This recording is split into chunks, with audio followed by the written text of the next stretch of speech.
So, in Path of Exile 2, there are lots and lots of different things that may become incredibly overwhelming for a new player. So what we're going to do in this video is go through 5 useful tips for beginners, for new players. And we're going to start off with, in the game, like during early access, the bit we can play now, there are 6 character classes that each have 2 ascendancies. When the full release comes out, which is going to be at least 6 months from now, there are going to be 12 character classes and 3 ascendancies for each one. When it comes to choosing your ascendancy, you cannot respec it at all. So make sure you are comfortable with the ascendancy you are choosing for your character. You can, however, if we go to the passive skill tree, you can respec any of these by making enough progress in the game to where you have the hooded one come to the encampment in Clearfell. So when it comes to things like spell and minion damage, and then you've got like increased casting speed and stuff, you can reset all of these, but not your ascendancies. So just make sure you are like very confident with the ascendancy you want to choose for your character.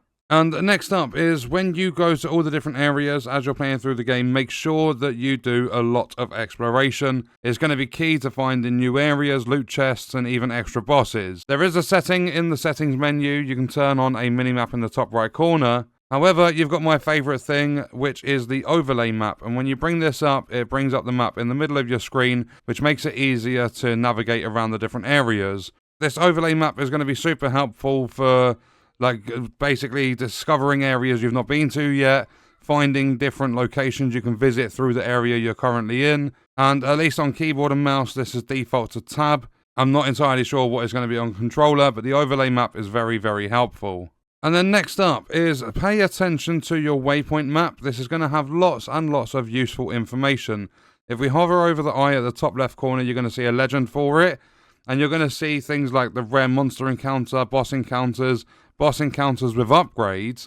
So for an example, if we hover over here, when we're in Freythorn, there's going to be a boss here that has an upgrade because it's got the plus at the bottom left. And then if we come down to like here, for an example, you've got a boss that gives you 10% cold resistance. So make sure you're using the map legend and make sure you're paying attention, because you can find all sorts, including chests, items, act boss encounters, so on and so forth. And next up, tip number 4 is when it comes to runes in this game, these little things here, you'll see for a martial weapon it adds 7 to 11 fire damage, for armor it adds 12% to your fire resistance. Be very, very careful when you are using these runes. Some gear items like armor and also weapons are going to come with sockets you can put the runes in. However, when you use a rune, you cannot remove it from that piece of gear. It's stuck on that piece of gear, and you can't replace it with another one. So say I had 2 different types of runes here. I put one on this hammer, and then I wanted to replace it with the other one. It's not possible. So when it comes to adding runes into the sockets on your gear and weapon pieces, make sure you are confident with the one that you want to place on that item. And then the last tip for this video, tip number 5, is don't chuck away an item just because it's low rarity. You'll see over here I've got a scepter that is like white writing. That means it's like the lowest rarity. It goes normal, magic, rare, unique. So you've got normal, which is this. You've got magic, which is blue. You've got rare, which is yellow. Then you've got unique, which is orange. What you can do with a normal item is you can use orbs and things. You can upgrade them from normal, you can take them up to magic, then you can go from magic up to rare.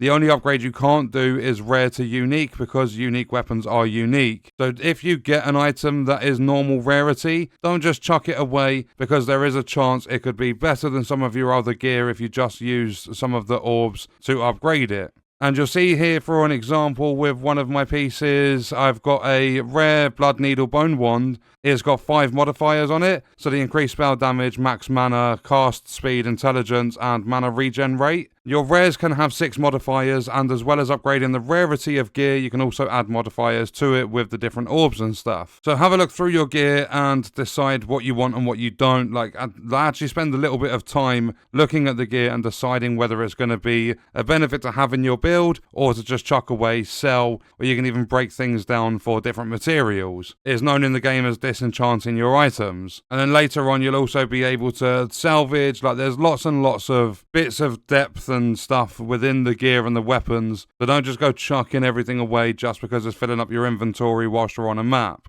And that is my 5 useful tips for beginners and new players in Path of Exile 2. And what we are going to do is leave that video there. Let me know your thoughts and stuff about this game in the comments, and I'll see you guys in the next one. I hope you enjoyed it. I hope it helped you out. Thank you for watching.